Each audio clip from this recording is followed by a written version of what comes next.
Hello.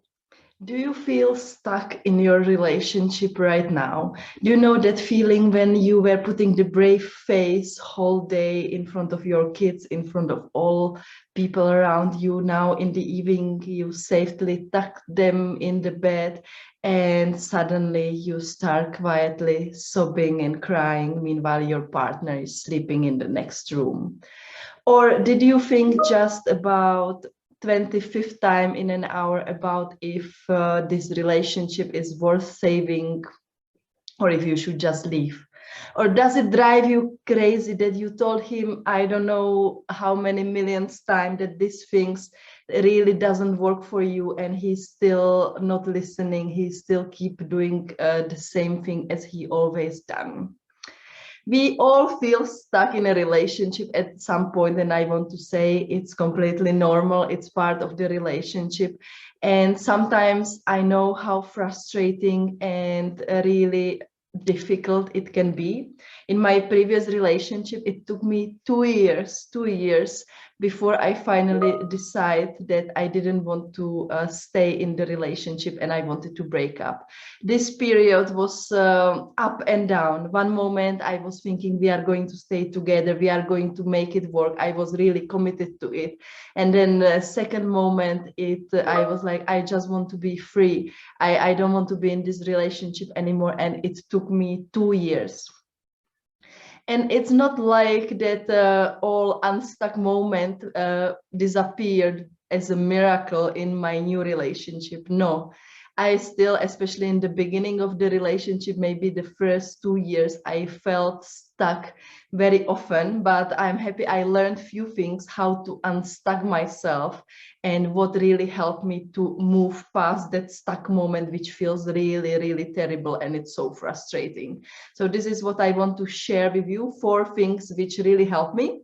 And today I am going to talk about the first one, which is what do you really want?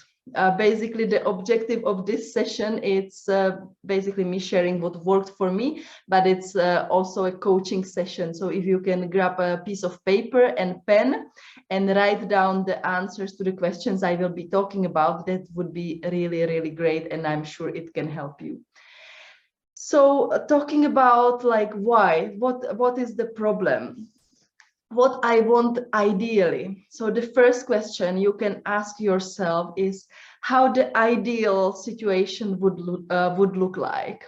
If you are thinking, if you are stuck because of the huge things, like if to stay with him or to break up, like what would your ideal relationship look like? What would your ideal partner look like? How do you want marriage or partnership to look like? So write it down, the first thing, like what would be the ideal thing. If you are unstuck because of some other smaller things, for example, he's spending too much time at work and it really frustrates you because you feel like you are never together, or maybe it drives you crazy that he always keeps his dirty cups in the kitchen and you feel like you can't go another day with dirty cup, not in the sink but on the top of the sink. Write down how it would ideally look like. So that is the first step. The second step is to look at it and think, is this realistic? Is this ideal situation realistic for somebody to fulfill these expectations of us? Because often our expectations are somewhere in the space. They are the ideal things we see in the movies or read in the books, or sometimes I even wonder where do these things come from. So like look at it and think, is this realistic? And the good way how to test it if it's realistic is to imagine that somebody was having the same expectation for you.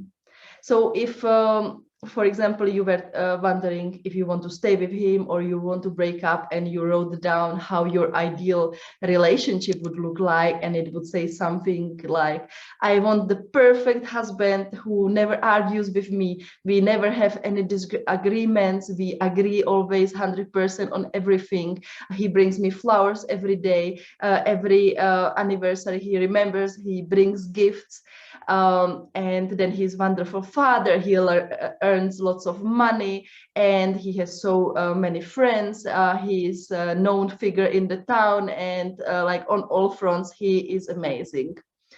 So imagine that somebody was expecting this of you as a partner. Imagine that your partner expects you to be perfect at home, perfect at work, perfect outside in your social circle. Maybe this one is not so realistic, even though often we are fed that's how this should look like, and that's the ideal we see on Instagram or other social media. We just see this ideal photos, videos, but it's not really realistic. And imagine if somebody was expecting this of you. This is a huge expectation, and I would say nobody can fulfill this expectation.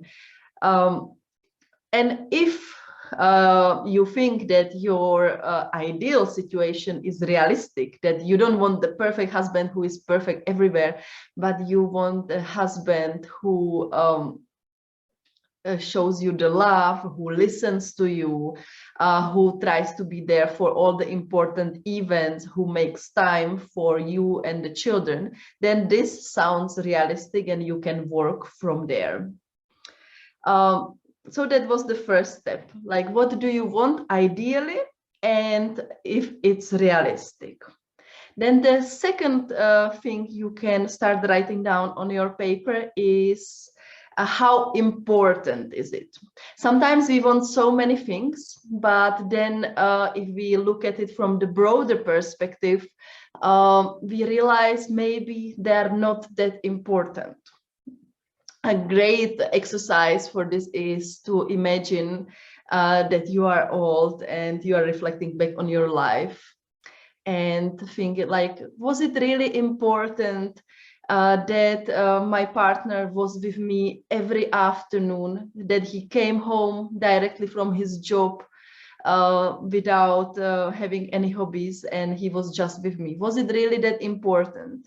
Or was it so important that he was putting his dirty cup in the sink instead of on the sink? In most of the things, we will realize that things are not that important as we think in the given moment. So please take a minute and reflect on this, like how important are the things. And you don't have to go back to the end of your life, like not to make this exercise kind of depressing or too far ahead in future, but think of like maybe in 5 years or 10 years. And I want to say that when we are in the moment, it's so frustrating. It feels like the most important thing in the world. But then if you look back, try to think of the past arguments or things which were really stressing you out. And how many do you remember? We actually remember only few of them, the huge ones. Most of them, which were driving us crazy at the time, we can't even remember it now. So maybe also use this perspective to think about how your expectations and how your ideal is important.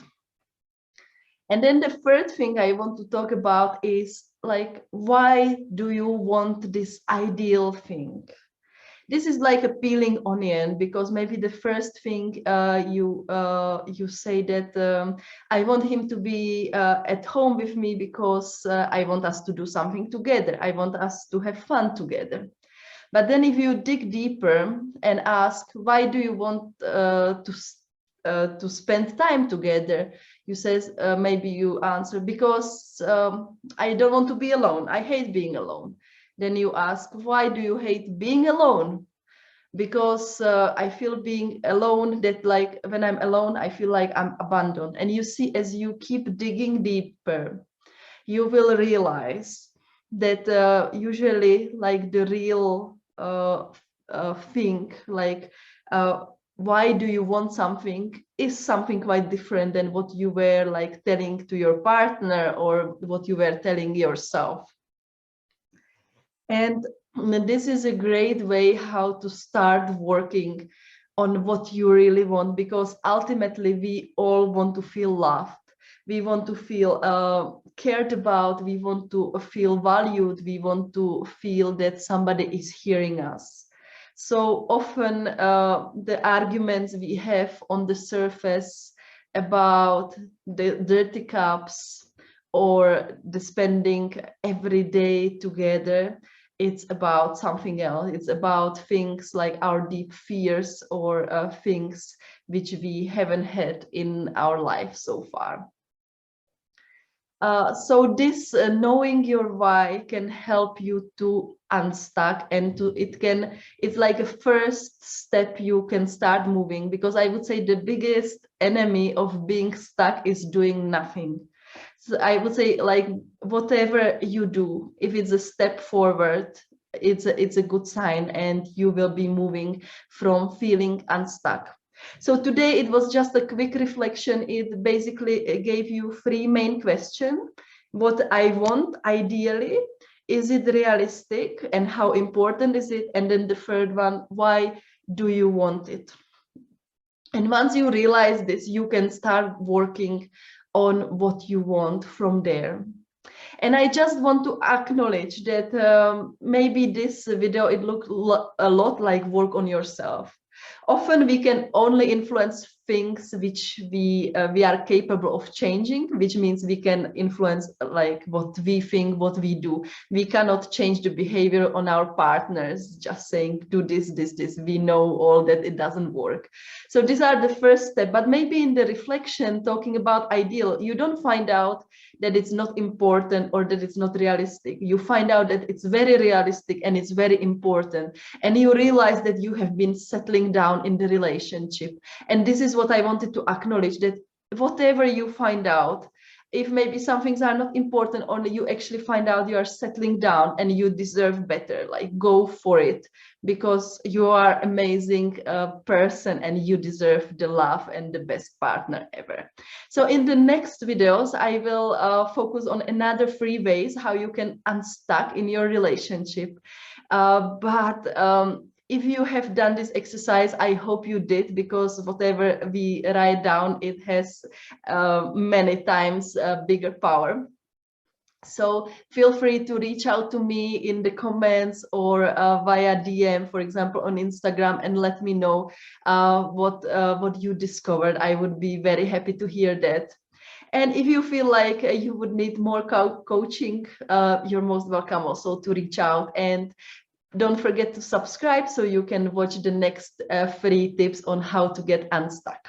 So have a great day, and I wish you all the best with getting unstuck. And remember, action is always better than no action.